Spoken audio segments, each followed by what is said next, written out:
నమస్కారం. అప్టేక్ జాబ్స్కి స్వాగతం. నేను మీ వివేక్. ఇవాళ కరెంట్ అఫైర్స్లో భాగంగా మనం చర్చించుకోబోయే కరెంట్ అఫైర్స్ అంశాలు గడిచిన సంవత్సరంన్నర కాలంలో ఏవైతే ముఖ్యమైన సంఘటనలు, ముఖ్యమైన అంశాలు చోటు చేసుకున్నాయో వాటికి సంబంధించిన ముఖ్యమైన సమాచారం తెలుసుకుంటూ at the very same time దానికి సంబంధించిన టెక్నికల్ ఇన్ఫర్మేషన్ కానీ, లేదు స్టాటిక్ ఇన్ఫర్మేషన్ కానీ, లేదు కాంటెక్చువల్ ఇన్ఫర్మేషన్ కానీ ఏమైనా ఉంటే వాటిని కూడా రివైజ్ చేసుకుంటూ మన ఎగ్జామ్ ఏదైతే టీఎస్పీఎస్సీ గ్రూప్ 1 ప్రిలిమ్స్ తొందరలో రాబోతుందో దానికి సంబంధించిన ప్రిపరేషన్ని ముందుకు కొనసాగిస్తూ ఉన్నాము.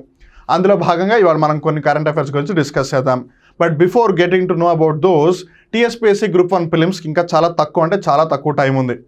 ఈ తక్కువ టైంలో చాలామంది మా ప్రిపరేషన్ ఒక అడుగు ముందుకు తీసుకువెళ్ళాలి, నేను ఒక సబ్జెక్ట్ ఇంకా పూర్తిగా చదవలేదు, నేను చదివినా కూడా నాకు గుర్తుండట్లేదు, నాకు రివిజన్కి హెల్ప్ కావాలి, నాకు కొన్ని టాపిక్లు చెప్పండి, నేను అవే చదువుకుని వెళ్తాను, ఇలా వివిధ కేటగిరీలు, వివిధ సందేహాలు, వివిధ అంశాలు. వెల్, మీ అన్ని ప్రాబ్లమ్స్కి one and only solution Uptake Jobs Plus app provide చేసే క్విక్ రివిజన్ కోర్స్. ఇక్కడ మీరు జాగ్రత్తగా గమనిస్తే ప్రతి సబ్జెక్టు కూడా టీఎస్పీఎస్సీ గ్రూప్ 1 ప్రిలిమ్స్ని దృష్టిలో పెట్టుకుని ఏవైతే మేజర్ టాపిక్స్ ఉన్నాయో వాటన్నిటిని కవర్ చేస్తూ ఆన్ అండ్ యావరేజ్గా సుమారుగా ప్రతి సబ్జెక్టు కూడా మీకు 5 గంటల్లో కవర్ చేయడం జరుగుతుంది. తద్వారా మీకు అసలు ఆ సబ్జెక్ట్ గురించి ఏమీ తెలియకపోయినట్టయితే మీకు ఒక బేసిక్ అవేర్నెస్ అయితే వస్తుంది. మీరు ఆల్రెడీ చదువుకున్నట్టయితే మీకు రివిజన్ పరంగా హెల్ప్ అవుతుంది. అలానే ఇన్ జనరల్గా నాకు ఈ కొన్ని టాపిక్లు చెప్పండి, ఒకవేళ వాటి మీద క్వశ్చన్స్ వస్తే అటెంప్ట్ చేస్తాను, లేదంటే దేవుడి దయ అనుకునే వాళ్ళు ఎవరైతే ఉన్నారో వాళ్ళకి at least they will be having certain amount of information with them to make sure that they qualify for the exams.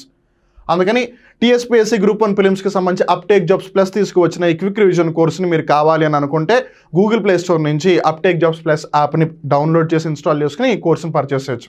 And remember, మీరు కావాలి అనుకుంటే సింగిల్ సబ్జెక్ట్ అయినా పర్చేస్ చేయొచ్చు, లేదు మొత్తం సబ్జెక్ట్స్ అన్నింటిని కూడా ఒక ఫుల్ ప్యాకేజ్ లాగానే పర్చేస్ చేయొచ్చు. ఒకవేళ వీటికి సంబంధించి మీకు ఏదైనా డౌట్ ఉంటే కనుక ఇక్కడ స్క్రీన్ మీద కనిపిస్తున్న నెంబర్ 9133449696కి కాల్ చేయండి. అలానే చాలామంది, సార్ మేము ఈ కోర్సెస్ని పర్చేస్ చేయడానికి వెళ్తే మాకు ఆ పర్చేస్ బై ఎలా చేయాలో మాకు తెలియట్లేదని, అలానే బై చేస్తుంటే కొంచెం టెక్నికల్ ఇష్యూస్ వస్తాయని చాలామంది అంటున్నారు. I will also tell you how to do the purchase as well.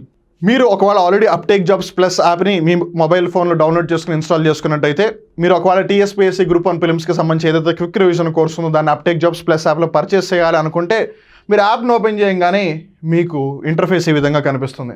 So ఇక మీరు గమనిస్తే TSPSC group 1 quick revision course ఉంది కదా, మీరు దాని మీద క్లిక్ చేశారంటే కనుక మీకు తర్వాత కోర్సు విధంగా కనిపిస్తుంది ఇంటర్ఫేస్. ఇంతకుముందు మీరు ఇక్కడ జాగ్రత్తగా గమనిస్తే ఇంతకుముందు డైరెక్ట్ బై నౌ అని ఇక్కడ ఉండేది, కాకపోతే ఇప్పుడు దాన్ని కొంచెం చేంజెస్ చేయడం జరిగింది. సో ఇప్పుడు ఇక్కడ ఐ యామ్ ఇంట్రెస్టెడ్ అని ఉంటుంది. మీరు ఆ ఐ యామ్ ఇంట్రెస్టెడ్ మీద క్లిక్ చేయగానే ఒక పాపప్ వస్తుంది అనమాట.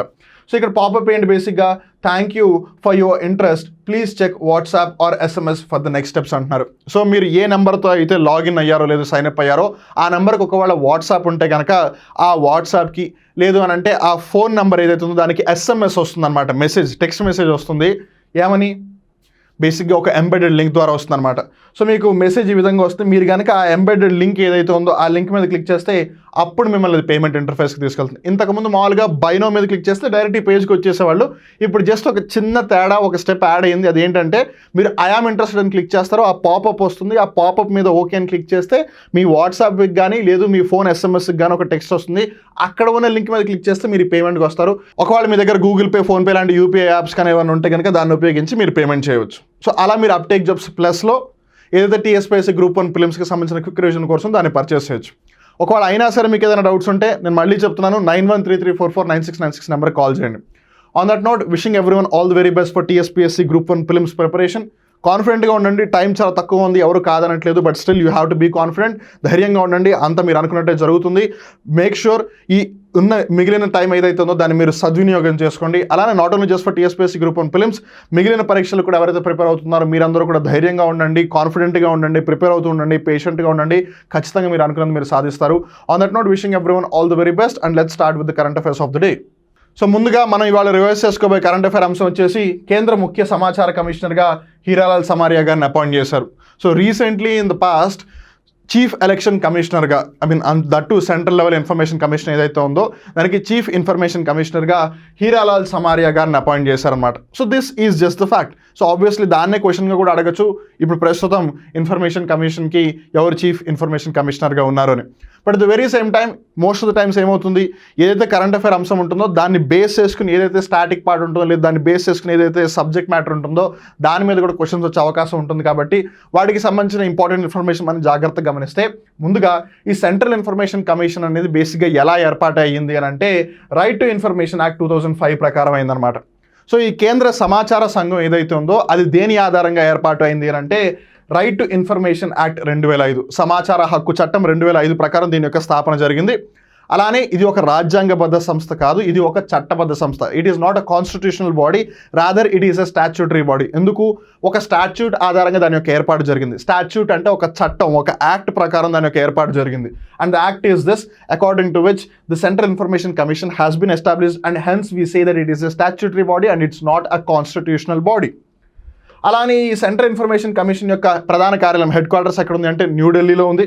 అలానే the chief information commissioner and an information commissioner hold office for such term as prescribed by the central government are until they attain the age of 65 years which ever is earlier. So మనం ఇక్కడ జాగ్రత్తగా గమనిస్తే ఈ central information commission, కేంద్ర సమాచార సంఘానికి సంబంధించి ముఖ్య సమాచార కమిషనర్ అవ్వచ్చు, లేదు సమాచార కమిషనర్లు ఎవరైతే 10 మంది ఉంటారో వాళ్ళందరికీ సంబంధించి వాళ్ళ పదవిలో ఎంతకాలం వరకు కొనసాగుతారని మనం గమనిస్తే what ever the time period the central government prescribes for or else వాళ్ళకి 65 సంవత్సరాలు వచ్చేంత వరకు కూడా వాళ్ళ పదవిలో కొనసాగుతారు. At the very same time, the Central Information Commission consists of a Chief Information Commissioner and not more than 10 Information Commissioners. Remember, so this is in the news కాబట్టి ప్రస్తుతం chief information commissioner Hiralal Samariya గారు అని కూడా అడగవచ్చు, లేదు ఈ అంశం గురించి కూడా అడగవచ్చు, దాని యొక్క ప్రధాన కార్యాలయం ఎక్కడుంది అని అడగవచ్చు, దాని యొక్క ఏర్పాటు ఏ విధంగా జరిగిందని అడగవచ్చు, అది ఒక చట్టబద్ధ సంస్థ, రాజ్యాంగబద్ధ సంస్థ అని అడగవచ్చు, ఎంతమంది ఉంటారో అని అడగవచ్చు, వాళ్ళని ఎవరు అపాయింట్ చేస్తారని అడగవచ్చు. ఎవరు అపాయింట్ చేస్తారు? ప్రెసిడెంట్, రాష్ట్రపతి అపాయింట్ చేస్తారు. అలానే ఇక్కడ మనం జాగ్రత్తగా గమనిస్తే ప్రెసిడెంట్, రాష్ట్రపతి ఎవరైతే ఉన్నారో వాళ్ళని నామమాత్రపు కార్యనిర్వహణాధినేత అని అంటారు, nominal head of the executive అని అంటారు. మరి nominal head of the executive ఎందుకు అంటున్నారు? Because the real decisions are not being taken by the president. కాబట్టి అసలు సిసలైన నిర్ణయాలు రాష్ట్రపతి తీసుకోవట్లేదు, రాదర్ ప్రధానమంత్రి తీసుకుంటున్నారు. ప్రధానమంత్రి దేనికైతే నాయకత్వం వహిస్తున్నారో ఆ మంత్రిమండలి తీసుకుంటుంది. కాబట్టి మరి ఆ లెక్కను చూసుకుంటే ఇప్పుడు సెంట్రల్ ఇన్ఫర్మేషన్ కమిషనర్కి చీఫ్ ఇన్ఫర్మేషన్ కమిషనర్ ఎవరు అవ్వాలి అనేది కూడా డిసిజన్ వేరే వాళ్ళు తీసుకోవాలి కదా. మరి ఆ డిసిజన్ తీసుకోవడానికి ఏదైనా ఒక స్పెషల్ కమిటీ ఉందా అంటే yes, there is a special committee. ఆ కమిటీలో ఎవరెవరు ఉంటారు అంటే ప్రధానమంత్రి, అలానే లోక్సభలో అపోజిషన్ లీడర్ ఎవరైతే ఉంటారో వాళ్ళు, అలానే ఒక యూనియన్ క్యాబినెట్ మినిస్టర్ అనమాట. ఇక్కడ మనం జాగ్రత్తగా గమనిస్తే end of the day information ఏదైతే ఈ కమిషన్ ఉందో బేసిక్గా it's basically trying to protect and preserve the democracy అనమాట. మనం ఒక ప్రజాస్వామ్య దేశంలో ఉన్నాం. ప్రజాస్వామ్య దేశంలో బేసిక్గా నాయకులు, పరిపాలకులు ఎవరైతే ఉన్నారో వాళ్ళకి ప్రజలకి బాధ్యత వహించి తీరాలి. అది ప్రత్యక్షంగా చేస్తున్నారా లేదు పరోక్షంగా చేస్తున్నారా అన్న సంగతి తర్వాత, but still they have to be responsible towards the people. But at the very same time మనందరూ ఇంత కష్టపడి డబ్బులు సంపాదించి పన్నులు కడుతూ ఉన్నాము. ఆ డబ్బుల్ని ఏ విధంగా ఖర్చు పెడుతూ ఉన్నారు, లేదా ఒకవేళ ఏదైనా కార్యక్రమం చేసినప్పుడు వాటికి ఎంత అంటూ నిధులు అలాట్ చేశారు, ఎంతవరకు నిధులను ఉపయోగించారు, ఎక్కడైనా అల్లకొల్లం జరిగిందా, పారదర్శకతను మెయింటైన్ చేయడానికి ఈ ఇన్ఫర్మేషన్ కమిషన్ ఇచ్చే ఇన్ఫర్మేషన్ చాలా చాలా క్రూషియల్. కానీ మనం ఇక్కడ జాగ్రత్త గమనిస్తే ఒక విధంగా కానీ ఇక్కడ మనం జాగ్రత్త గమనిస్తే majority of the things are under the control of the government. ఎందుకు అనంటే ప్రైమ్ మినిస్టర్ ఈ సెంట్రల్ ఇన్ఫర్మేషన్ కమిషన్కి సంబంధించి ఎవరైతే చీఫ్ ఇన్ఫర్మేషన్ కమిషనర్ వీళ్ళు ఉన్నారో వాళ్ళని అపాయింట్ చేయడానికి ఆయన చైర్పర్సన్గా ఉన్నారు ఆ స్పెషల్ కమిటీకి. అలానే లోక్సభ అపోజిషన్ లీడర్, ఒకవేళ ఏ సింగిల్ పార్టీ కూడా అపోజిషన్ పార్టీగా కన్సిడర్ చేయబడకపోతే ఏ పార్టీకి అయితే ఎక్కువగా సీట్స్ వస్తాయో ఆ పార్టీ యొక్క నాయకుడిని అపోజిషన్ లీడర్గా కన్సిడర్ చేస్తారు. తర్వాత యూనియన్ క్యాబినెట్ మినిస్టర్. సో ఇప్పుడు మంత్రిమండలిలో క్యాబినెట్ మంత్రులు ఉంటారు కదా, సో ఎవరో ఒక క్యాబినెట్ మంత్రిని ప్రధానమంత్రి నామినేట్ చేస్తారంట. ఇంకా ట్రాన్స్పరెన్సీ ఎక్కడ ఉంది? Apart from this person prime minister ఈ పర్సన్ అపాయింట్ చేస్తారు, మళ్ళీ ఆ పర్సన్ అంటే ఇండైరెక్ట్గా ఒకవేళ ఈ పర్సన్ ఏం ఆలోచించకపోయినా ఈ పర్సన్ డిసైడ్ చేస్తారు. So it's basically the prime minister who is deciding who should be the one, because end of the day ఈయన చెప్పినందుకే కదా ఈయన్ని ప్రెసిడెంట్ క్యాబినెట్ మినిస్టర్గా అపాయింట్ చేసింది. So in that way prime minister decide చేస్తున్నారు. So majority will always be towards that. Even opposition leader ఉన్నది పెద్దగా ఫరక్ పడదు అన్న పరిస్థితి ఉందన్నమాట. బట్ ఏదేమైనా ఈ చీఫ్ ఇన్ఫర్మేషన్ కమిషనర్లనే ఇతర ఇన్ఫర్మేషన్ కమిషనర్లు ఎవరైతే 10 కన్నా ఎక్కువ ఉండడానికి వీలు లేదో వాళ్ళకి సంబంధించిన అపాయింట్మెంట్కి సంబంధించిన స్పెషల్ కమిటీ ఏదైతే ఉందో సూచనలు ఇవ్వడానికి ఆ కమిటీ ఈ విధంగా కంపోజ్ అయి ఉందన్నమాట. అలానే the chief information commissioner as well as information commissioners are not eligible for reappointment. మనం ఇందాక గమనించాము వాళ్ళ యొక్క పదవి కాలం మనం జాగ్రత్త గమనిస్తే కేంద్ర ప్రభుత్వం ఎప్పటి వరకు భావిస్తుందో వాళ్ళు అప్పటి వరకు పదవిలో కొనసాగుతారు. But the very same time age పరంగా అయితే 65 years ఈజ్ ద మ్యాక్సిమం. బట్ ఇక్కడ మనం జాగ్రత్త గమనించాల్సింది ఏంటంటే వాళ్ళు పునఃనియామకానికి అంటే రీఅపాయింట్మెంట్కి వాళ్ళు అర్హులు కాదు. But again there is a slight clause over here which is ఒకవేళ ఇన్ఫర్మేషన్ కమిషనర్ కనుక తన యొక్క పదవి కాలం మొత్తాన్ని కూడా 5 సంవత్సరాలు దాటకుండా ఉంటే then there is a chance that that information commissioner can become the chief information commissioner.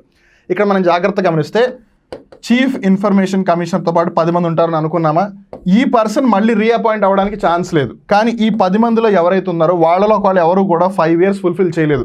For example 3 years వాళ్ళు ఇన్ఫర్మేషన్ కమిషనర్గా వర్క్ చేశారని అనుకుందాం. So there is a chance for them to become the chief information commissioner అనమాట. అలానే ఒకవేళ వీళ్ళని పదవి నుండి తొలగించాలి అంటే the president can remove the chief information commissioner or any other information commissioner from the office. So వాళ్ళు వాళ్ళ యొక్క బాధ్యతని సరిగ్గా నిర్వర్తించట్లేదు అని కానీ, లేదు వాళ్ళ యొక్క మిస్కండక్ట్ని దృష్టిలో పెట్టుకుని కానీ, ఒకవేళ ఎగ్జిక్యూటివ్ ఆ విధంగా నిర్ణయం తీసుకుంటే ప్రెసిడెంట్ దాన్ని కన్సిడర్ చేసి పదవి నుండి తొలగిస్తారు.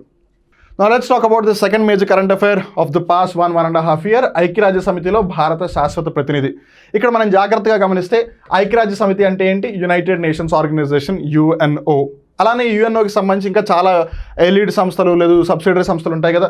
ఈ IMF అవ్వచ్చు, అంతర్జాతీయ ద్రవ్యనిధి, ఇంటర్నేషనల్ మానిటరీ ఫండ్, లేదు IBRD అవ్వచ్చు, international bank for reconstruction and development, దీన్నే మనందరం వరల్డ్ బ్యాంక్ WB అని పిలుస్తాము. ఇవి కాకుండా ఏ యునెస్కోనో లేదు యూనిసెఫ్, ఇలా చాలా సంస్థలు ఉన్నాయి. International labour organisation, world trade organisation, world health organisation, ఇలా ఎన్నో సంస్థలు ఉన్నాయి.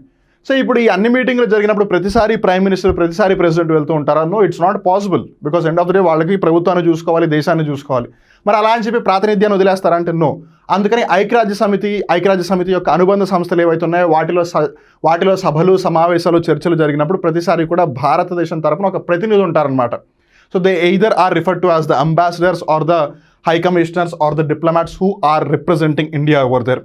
సో ఆ విధంగా ప్రస్తుతం ఇండియాకి సంబంధించి ఎవరు ఆ విధంగా రిప్రజెంట్ చేయబోతున్నారు అని అంటే, ఐక్యరాజ్య సమితిలో భారత శాశ్వత ప్రతినిధిగా రుచిరా కాంబోజ్ స్థానంలో సీనియర్ దౌత్యవేత్త అరిందమ్ బాగ్చి గారిని నియమించడం జరిగిందనమాట. ఇక్కడ మనం జాగ్రత్తగా గమనిస్తే అరిందమ్ బాగ్చి గారు యాక్చువల్గా ఆ పర్టికులర్ పాయింట్ ఆఫ్ టైంలో మినిస్ట్రీ ఆఫ్ ఎక్స్టర్నల్ అఫైర్స్కి అడిషనల్ సెక్రటరీగా పనిచేస్తున్నారు. Now they are already into విదేశాంగ వ్యవహారాల మంత్రిత్వ శాఖ.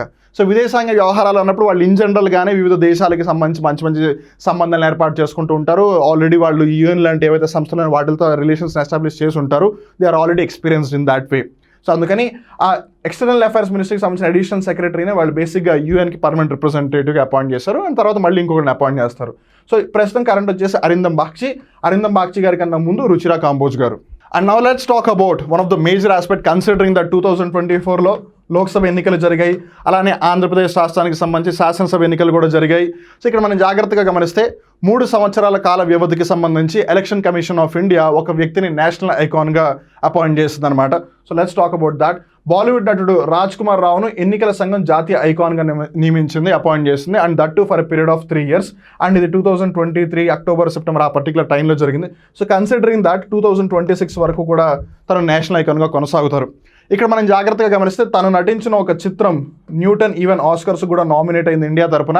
ఆ న్యూటన్ అనే మూవీలో బేసిక్గా తను ఒక ఎలక్షన్ ఆఫీసర్గా పనిచేస్తాడనమాట ఆ సినిమాలో రాజ్ కుమార్ రావు గారు. సో అందుకని యాజ్ ఆన్ స్క్రీన్గా తను ఒక ఎలక్షన్ ఆఫీసర్ ఏం చేస్తాడని తెలుసు కాబట్టి ఆఫ్ స్క్రీన్లో కూడా తన యొక్క బాధ్యతను సక్రమంగా నిర్వర్తిస్తాడనే ఉద్దేశంతో ఎలక్షన్ కమిషన్ ఆఫ్ ఇండియా ఆ విధంగా ఆయన అపాయింట్ చేసింది.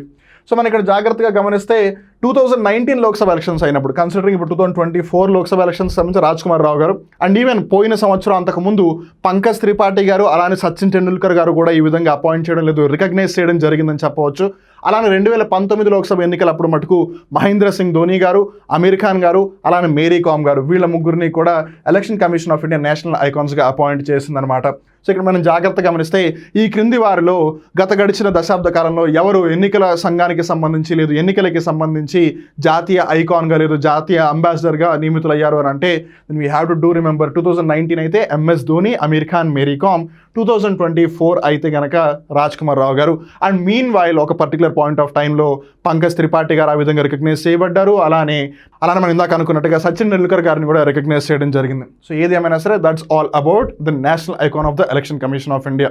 And then comes one very important thing with respect to the health aspect and also with respect to the population of India and also with respect to the science and technology aspect as well. ఇక్కడ మనం జాగ్రత్తగా గమనిస్తే భారతదేశ జనాభా already చైనాని దాటి వెళ్ళిపోయింది. Now we are the largest populous country in the world. ప్రపంచంలోనే అత్యధిక జనాభా కలిగిన దేశం మన భారతదేశం. అఫ్ కోర్స్ దాన్ని అఫీషియల్గా గుర్తించడానికి we don't have a proof yet because మన భారతదేశంలో జనగణన ఇంకా జరగలేదు. అఫ్ కోర్స్ జనగణన జరగలేదంటే ఇప్పటివరకు జరగలేదని కాదు, 2011 తర్వాత 2021 సంవత్సరంలో జరగాలి. కానీ కోవిడ్ కారణాల చేత అప్పుడు దాన్ని డిలే చేశారు. అండ్ తర్వాత ఏమో ఎన్నికలు ఇవన్నీ వస్తున్నాయి, తర్వాత వేరే so many different things for happening కాబట్టి గవర్నమెంట్ కూడా ఒక విధంగా ఈ సెన్సస్కి సంబంధించి బ్యాక్ స్టెప్ తీసుకుందని చెప్పొచ్చు. సో ఏది ఏమైనా కన్సిడరింగ్ 2026 సంవత్సరంలో డీలిమిటేషన్ కమిషన్ కూడా వచ్చే అవకాశం ఉంది.